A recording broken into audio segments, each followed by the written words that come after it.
Masyarakat adat sebagai penjaga budaya dan tradisi Nusantara menghadapi tantangan serius dalam mendapatkan pengakuan dan representasi politik. Sistem politik modern seringkali gagal untuk mengakomodasi hak-hak masyarakat adat, terutama dalam hal pengelolaan lahan, pengakuan identitas, dan keterwakilan dalam pengambilan keputusan mengenai politik rekognisi. Dalam esainya, Charles Taylor menyatakan bahwa pengakuan atau politic of recognition merupakan kebutuhan mendasar bagi setiap individu dan kelompok untuk dihormati.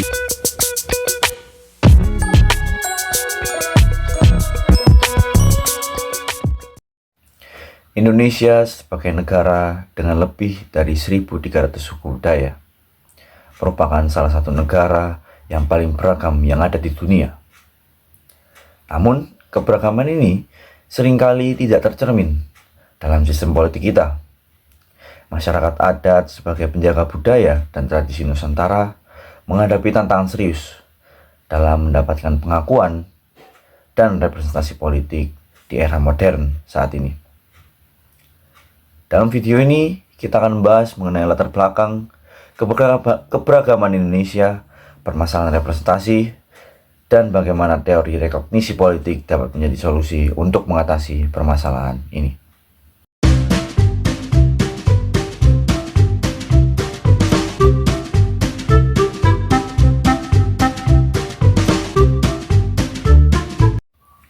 Sebagai negara kepulauan, Indonesia memiliki kekayaan budaya yang luar biasa. Suku-suku seperti Dayak, Baduy, dan Papua misalnya, memiliki tradisi yang telah diwariskan dari leluhurnya hingga saat ini, selama ratusan tahun. Menurut data dari Aliansi Masyarakat Adat Nusantara, terdapat sekitar 70 juta masyarakat di Indonesia yang hidup dengan cara hukum adatnya mereka masing-masing. Namun, keberagaman ini juga menghadirkan tantangan. Sistem politik modern seringkali gagal untuk mengakomodasi hak-hak masyarakat adat, terutama dalam hal pengelolaan lahan, pengakuan identitas, dan keterwakilan dalam pengambilan keputusan. Masalah yang sering disorot dari keadaan masyarakat adat ini adalah minimnya representasi politik masyarakat adat dalam pemerintahan, serta banyaknya masyarakat adat yang menghadapi konflik hukum, terutama terkait dengan lahan adat. Kebijakan pemerintah yang seringkali memprioritaskan pembangunan ekonomi dibandingkan melindungi hak-hak adat merupakan salah satu bentuk dari akar permasalahan ini. Contoh kasus paling nyata adalah penggusuran masyarakat adat Papua yang seringkali harus mengalah oleh kebijakan-kebijakan dari pihak swasta maupun pemerintah yang mengganti lahan adatnya menjadi lahan sawit maupun lahan industri. Lalu, bagaimana cara kita dapat menyelesaikan permasalahan ini? Salah satu pendekatan yang relevan dengan fenomena tersebut adalah teori dari Charles Taylor mengenai politik rekognisi.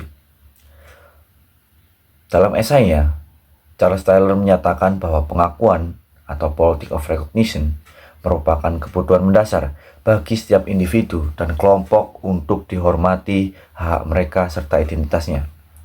Dalam konteks masyarakat adat, Taylor menggarisbawahi bahwa identitas budaya tidak boleh dilihat hanya sebagai sesuatu yang abstrak atau sebagai peninggalan saja, tapi juga bisa dianggap sebagai elemen atau faktor yang layak dihargai dalam ruang publik dan juga politik.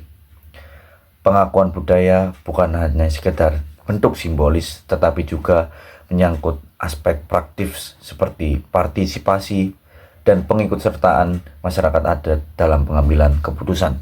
Keberagaman adalah kekuatan, bukan hambatan. Masyarakat adat adalah penjaga warisan budaya kita yang berharga. Dengan adanya pendekatan teori rekognisi politik, kita bisa mewujudkan representasi yang layak dengan melibatkan mereka di dalamnya, serta kita juga mampu untuk menyetarakan antara kita dengan masyarakat adat sebagai satu kesatuan yang inklusif untuk membangun Indonesia yang lebih maju dan juga adil. Sekian yang bisa saya sampaikan. Wassalamualaikum warahmatullahi wabarakatuh.